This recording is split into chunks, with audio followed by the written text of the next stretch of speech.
Hello, Van Fam, and Happy New Year. Look at me, just hitting record, just sitting down, turning on the camera and hitting record. That's what I want to do more of in 2026. I know it doesn't always look like it, but I am a perfectionist when it comes to my YouTube videos. I will allow almost anything to come between me and actually completing a Van Blamm video. Which is why, during the absolute whale of a year that 2025 was for me, I ended up publishing almost nothing. Sid, come here, you want to say hi? Come on up. Oh, I got him. What do you think of that, little man? As you may know, I got married in 2025, which was the best thing I've ever done. I did a ton of concert video work, lots of great shows last year. And then at the very end of the year last year, Coda and I moved to a new house. Still renting, but it's more space, which Sid appreciates.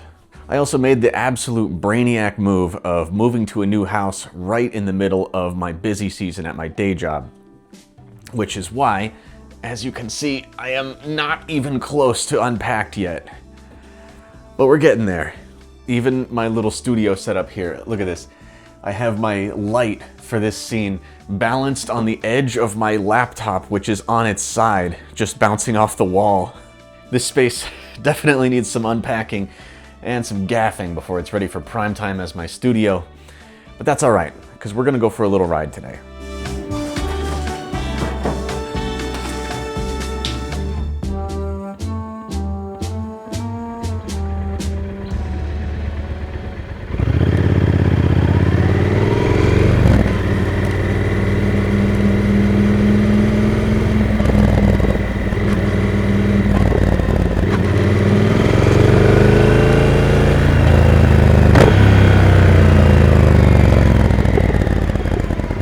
And here we are. Do you guys remember when this was all motovlogging was? Just a guy talking in his helmet. No editing, no music, usually barely any story. Talk about just pressing record. But anyway, yeah, we're still here in DC. We didn't move very far. Why yes, things have gotten a lot shittier here over the last year. Thank you very much for asking. We're also, as you can see by those trucks, about to get a snowstorm this weekend, and people are freaking out. Every time it snows here, people act like it's the first snowstorm we have ever gotten. I don't understand why. It's not that hard to deal with. But anyway, that doesn't start until tomorrow night. It's a balmy 40 degrees out today, so I thought I'd get a little ride in while the getting's good. I need to pick up a couple shots and a thumbnail for some upcoming videos. More on that in a minute. So anyway, yeah, 2025 was an absolutely insane year for me personally. I got married, which was the single best thing I've ever done.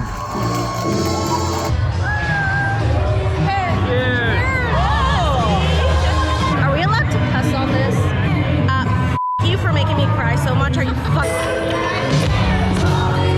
We're gonna live forever! We did it in New Orleans, which is a city we both love. We had a second line and everything.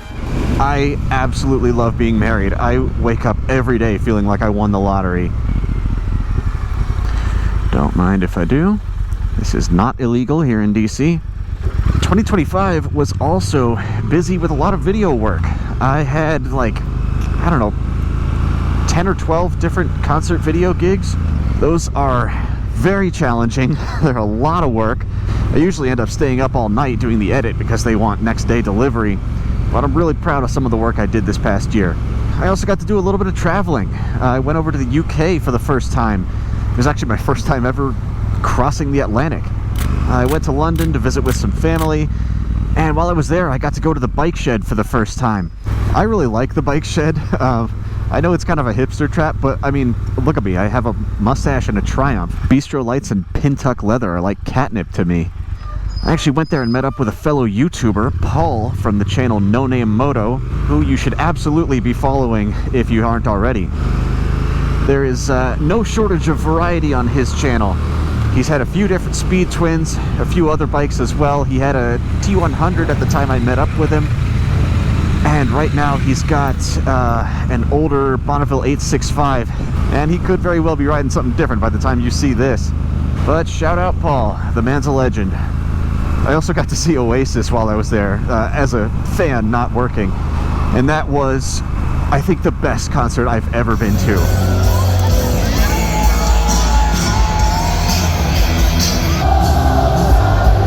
Such a special show. And honestly, they sound better now than they did before they broke up. Anyway, as if all that wasn't enough for 1 year, Coda and I started having some problems with our apartment, with our landlord towards the end of the year, and so we ended up moving right at the end of 2025, right in the middle of my busy season at my day job. We ended up finding a new place that we loved. It's a little bit bigger. I can get my own studio space in there that's not, you know, a half kitchen.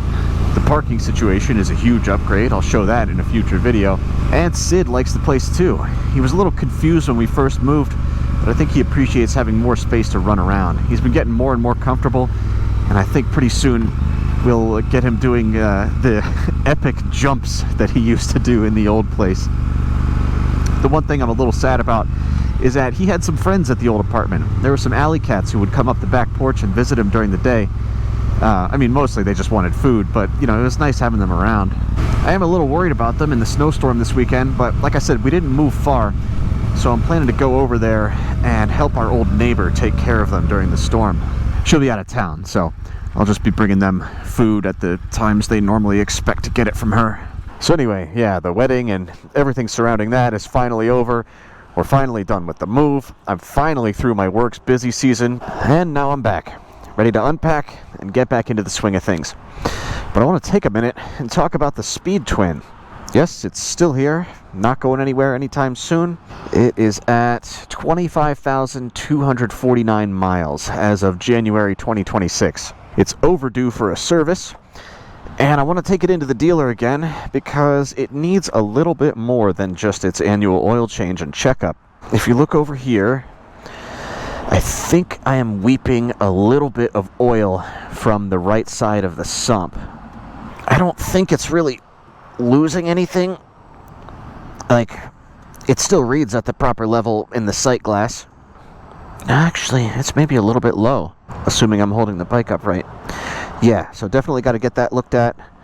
And then the other thing that I discovered while I was inspecting that is that my left lower frame rail, you know, this is a cradle style frame with these two, what do they call them, spars that, you know, go underneath the engine. One of those is cracked. Well, not cracked, broken.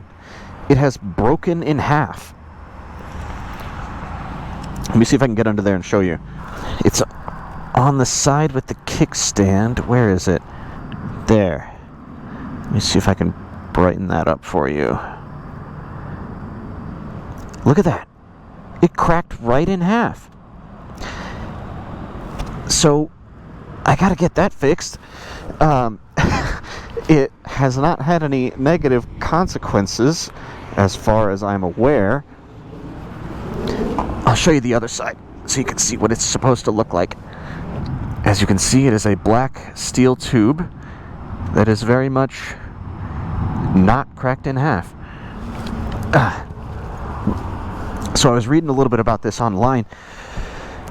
Apparently that part is known to develop a crack over time. I'm not the first person to see that, and some people have, you know, welded theirs or have it mended in some other way before it became too bad.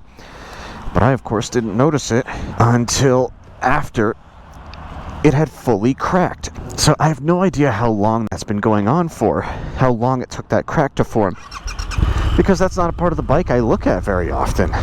So I went back and looked at some footage I had.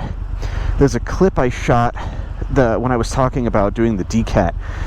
There's a clip I shot of the underside of the bike in early 2023, where I think you can see here that a crack has been forming.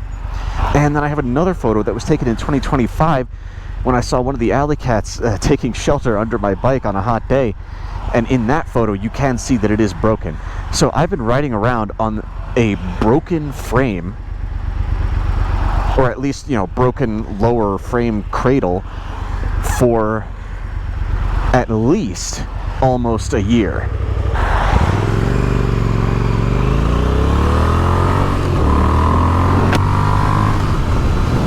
So this is really the only joyride I'm planning on taking between now and when I can get this bike to the shop, which should be fine because I wouldn't be riding much over the next couple weeks anyway. It's going to be snowing and icy and super cold.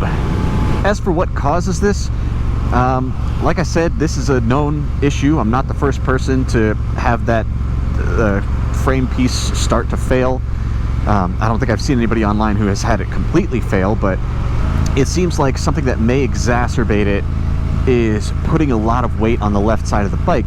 For example, if you often do sort of an adventure bike style mount and dismount where you're putting your weight on the peg as you swing your leg over the saddle. And I used to do that a lot at the old place because I would have to park right up against a wall or right up against a structure. And so I would have to put my weight on the pegs and dismount over the right hand side of the bike. And I think all that weight on the pegs on the kickstand is probably what led this piece to fail. I do have the extended warranty. It's like a 7-year warranty. I'm hoping it will be covered by this.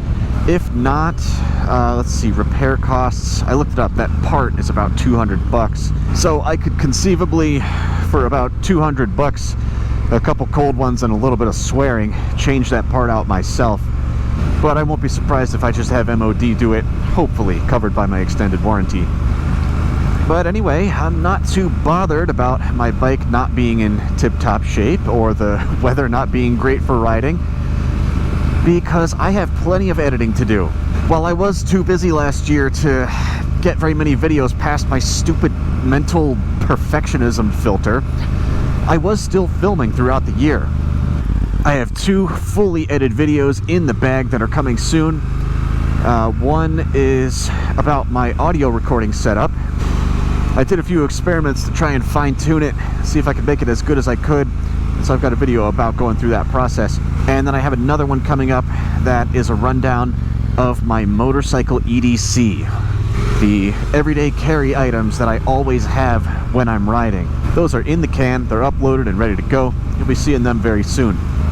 I have partly edited a series of videos from a trip that I took to California where I rented an adventure bike, my personal favorite adventure bike. Coda was flying out there for work, and so I decided to tag along and spend a couple days riding around in the mountains. I also, last fall, rented a Harley-Davidson Sportster, a motorcycle I had never ridden before, but I pretty immediately fell in love with it. I'm also sitting on some motorcycle photography videos. I've got 2 or 3 different 2-minute test rides on some Indian motorcycles. Oh, and I have a moto camping video project that has been sitting half edited for 2 years. Not proud of that one, but I am going to be proud of it when it's finished.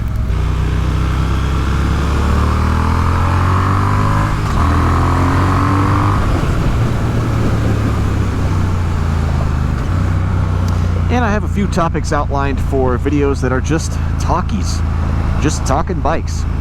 And that is where I think the new studio space will come in handy. And that's why I really want to get used to just pressing record.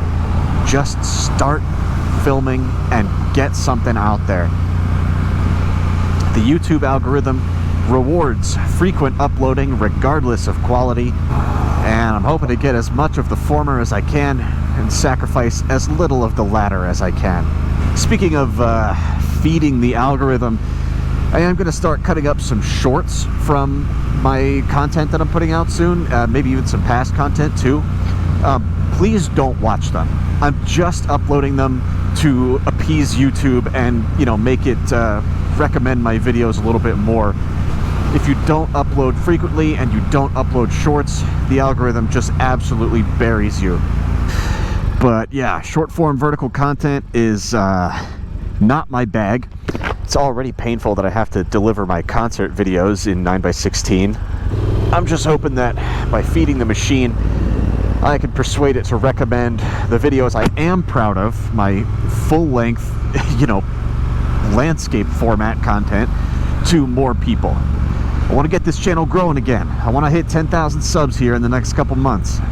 Anyway, thank you very much for coming along on this ride today. If I find there was anything I wanted to talk about today but forgot and need to add it in later, I'll just sit down and hit record. But if that was everything, then thank you very much for watching. Ride safe, and I'll see you in the next one real soon.